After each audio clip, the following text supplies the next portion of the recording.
পনীৰ খাই ভাল পায়নে? আজিৰ ভিডিঅ'টো এটা পনীৰৰ ৰেচিপি লৈ আহিছোঁ। গতিকে পনীৰ কোনে কোনে ভাল পায় খাই, এনেকৈ খাই যাবচোন। এনেকৈ খালে বৰ ধুনীয়া লাগে।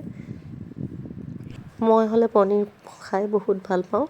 গতিকে মই বিভিন্ন ধৰণৰ ৰেচিপি বনাই থাকোঁ।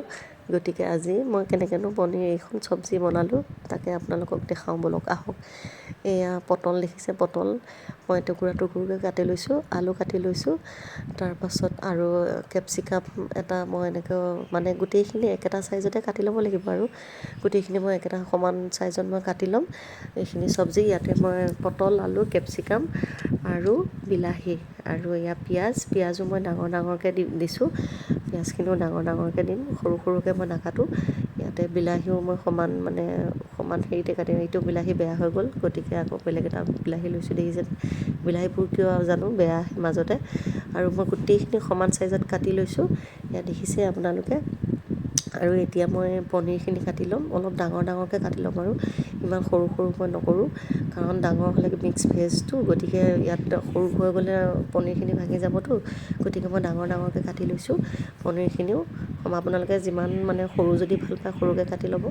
আৰু এয়া গোটা মছলা মই ইউজ কৰিছোঁ, জিৰা, তেজপাত, এটা ষ্টাৰ আৰু জাবিত্ৰী, লং, ইলাচি, ডালচেনি। এইখিনি মই গোটা মছলা হিচাপে ব্যৱহাৰ কৰিছোঁ। আৰু মোৰ চব্জি কাটা হৈ গ'ল। এতিয়া এখন কেৰাহী পাতি দিলোঁ, কেৰাহীত তেল দিলোঁ। তেল দি পেলাই মই ইয়াতে অলপ নিমখ দিছোঁ, কাৰণ মই আলুখিনি ফ্ৰাই কৰি ল'ম। আলু, পটল মই এইখিনি দুইটা বস্তু মই ফ্ৰাই কৰি ল'ম প্ৰথম। এয়া পটল ফ্ৰাই কৰিছোঁ, প্ৰথম আলু ফ্ৰাই কৰি ল'লোঁ। অলপ ৰঙচুৱাকৈ ফ্ৰাই কৰিব লাগিব।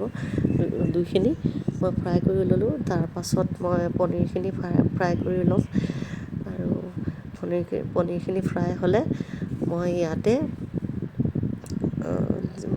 পিঁয়াজখিনি ভাজি ল'ম। আৰু প্ৰথম গোটা মছলাখিনি দি ল'ম বাৰু, তাৰপাছত মই ইয়াতে পিঁয়াজখিনি অলপ ভাজি ল'ম, ইয়াত ৰঙচুৱা হোৱালৈকে। কাৰণ পিঁয়াজখিনি মই ডাঙৰ ডাঙৰকৈ কাটিছোঁ, গতিকে পিঁয়াজখিনি মই ইয়াতে অলপ ভাজি ল'ম। আৰু তাৰপিছতে ইয়াতে মই কেপচিকাম আৰু বিলাহীখিনি একেলগে দিম। কেপচিকামখিনি মই ফ্ৰাই কৰি লোৱা নাই, ইয়াতে মই বিলাহীৰ লগত একেলগে লৈছোঁ, কাৰণ কেপচিকামটো পটককৈ সিজি যায়। আৰু ইয়াতে অকণমান বিলাহীখিনি মই সিজিবলৈ মই অকণ ঢাকোন লগাই দিছোঁ।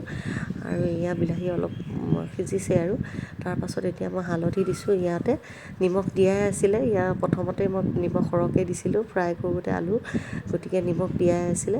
এতিয়া মই বিলাহীখিনি মই অলপ গুড়ি কৰি লৈছোঁ। আৰু তাৰপিছত এতিয়া দিছোঁ মই ইয়াতে পনীৰ মছলা। মই ইয়াতে আদা নহৰু একেবাৰে ইউজ কৰা নাই ইয়াত। তাৰপাছত এইখিনি মই অলপ পানী দি পেলাই অকণমান মই গ্ৰেভি হ'বলৈ দিছোঁ। দি পেলাই মই যিখিনি পনীৰ, পটল আৰু আলু ফ্ৰাই কৰি ৰাখিছিলোঁ সেইখিনি দি দিম মই ইয়াতে। গোটেইখিনি মই অকণমান লৰাই ল'ম। লৰাই লৈ পেলাই আৰু অলপ পানী দিলোঁ, দি পেলাই অকণমান ঢাকনা মাৰি দিম, কাৰণ অকণমান আলুটো গোটেই 100% মই কুক কৰা নাছিলোঁ, গতিকে মই অলপ হেৰি কৰি ল'লোঁ।